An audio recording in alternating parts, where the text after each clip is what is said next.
we have had a fair number of communications directed at myself and a couple of the councillors here from the group that has had many names to date, but their current name is Rural Representation. And they're producing facts for the community that I consider are alternative facts. And I think until we can address those, we're somewhat at a disadvantage, and I kind of feel, seeing that they never come to council, it's hard to address the questions and the comments that they bring out. And I'd like to take this opportunity to provide council the ability, and specifically the Deputy Mayor. I think you've had personal communications, and I would consider them almost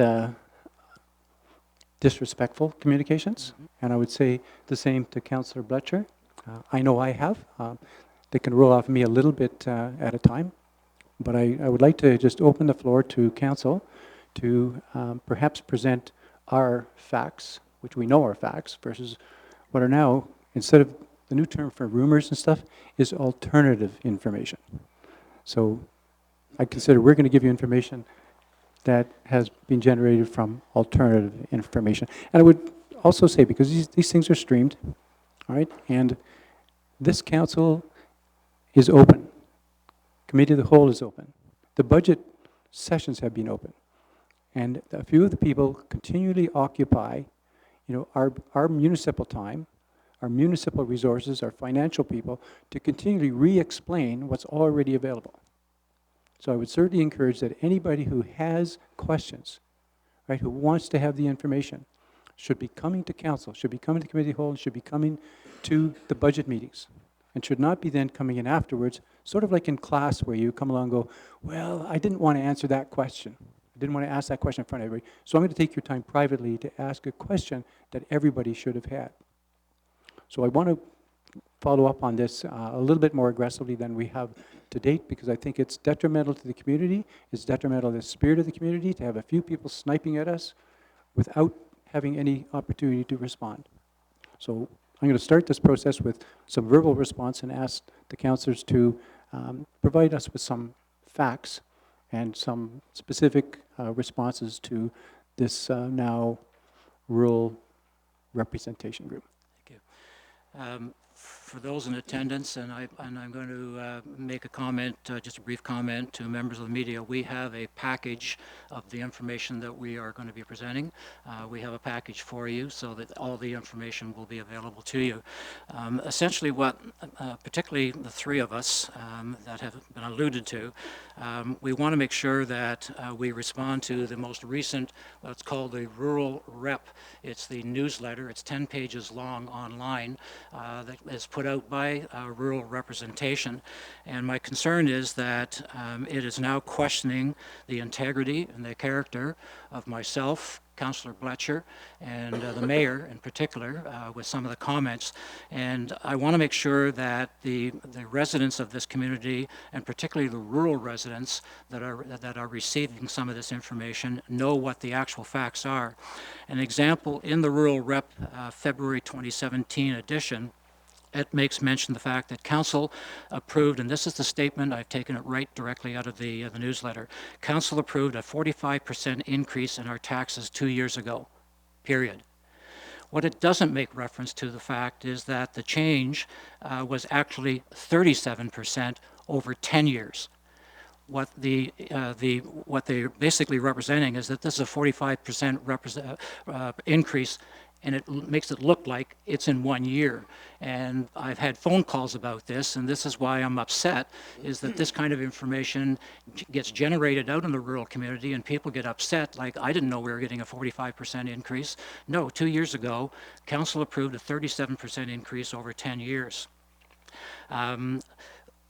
The package that I'll give to I'm not going to cover everything that was in this 10, but there are some key points. I'm going to ask Councillor Bletcher if you want to make reference to the third item that's in the newsletter.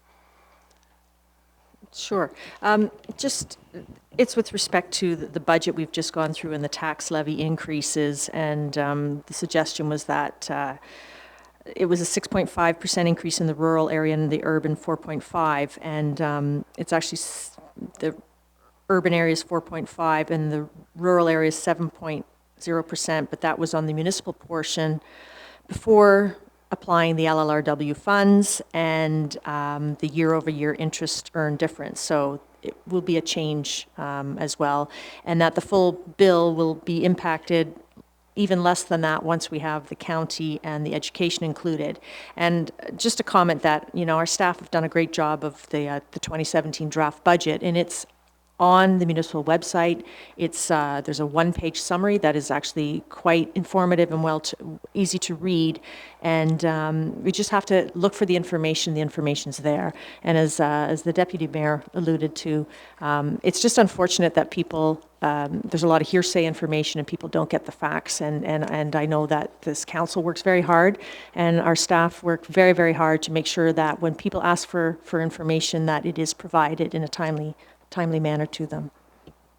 Do you want to cover off the comment relative to Works and Engineering? Sure. The statement in their newsletter was that the Engineering and Works Department are planning to increase their expenditures by 17%. And the actual figure is that the increase in the amount required from tax levy in 2017 for Works and Engineering is 2.98% compared to the 2016 budget. So it's a little bit of a difference. The item that I wanted to really bring attention to, and what has been disturbing to the three of us, makes reference to the following comment in their newsletter. Our mayor, Bob Sanderson, and our two councillors, Greg Burns and Louise Ferry-Bletcher, did a great thing when they were campaigning. They actually listed all the things that they would do to improve both the functioning of our municipality and our quality of life. They had an impressive list of 44 items. I want to, and you will get a copy of this, this is the shared or joint flyer that both Councillor Bletcher and I put out because we were acclaimed. We didn't have to campaign necessarily, but we felt it was important that the rural community understood what we were representing for the next 4 years. By count, this is the actual back page of that flyer.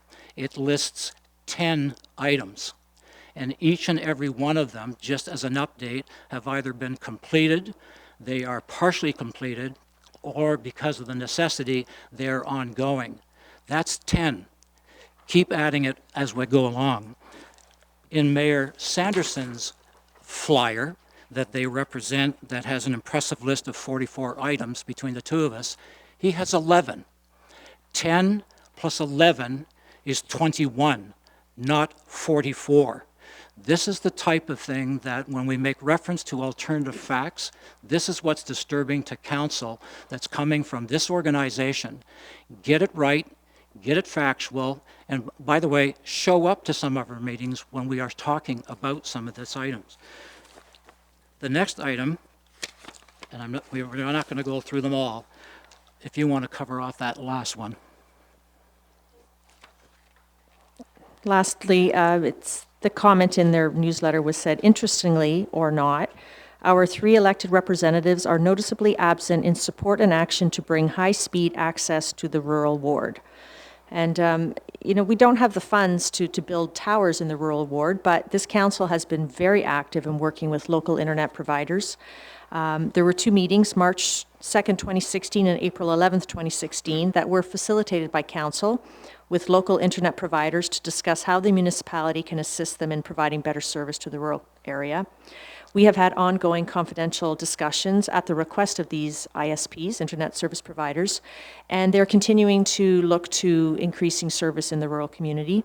As well, the municipality sent letters to all the local ISP companies offering to help in their attempt to secure funding from a new federal program titled Connect to Innovate, and has offered access to any municipal property or facilities to expand their network. And I do have a copy of that letter. As well, Councillor Hickey and myself spent an evening and went down to EORN, the Eastern Ontario Rural Network, to attend a meeting in Eastern Ontario with respect to working together and to find out what other communities are doing. And through that, we connected with other rural internet providers. As well, we've been working with the ACO, the Association of Municipalities of Ontario or the AMO, and also with the Federation of Canadian Municipalities. And Mayor Sanderson has also on occasion met with our MPP and MP, and we've continued to put this dialogue out there with respect to what the rural community needs. And I know that the federal government has responded, and there's been a lot of talk in the media about making internet services not some a nice to have, but a need to have, and this is going to continue. And because we have such a large rural community, we're going to continue to work to expand those services as best as we can with the limited resources that we have with this municipality. So we just think it's unfortunate that people are saying we're not doing anything, but as the mayor said, you know, if you come to council and ask questions, then we can give you some information, and then the public will be informed at the same time rather than sending out misinformation newsletters. And if I can just add one more comment, the two meetings that occurred in 2016 on March the 2nd and April the 11th, a member of their executive attended, at our invitation, attended those meetings. So the word is, stop misrepresenting, start representing the information.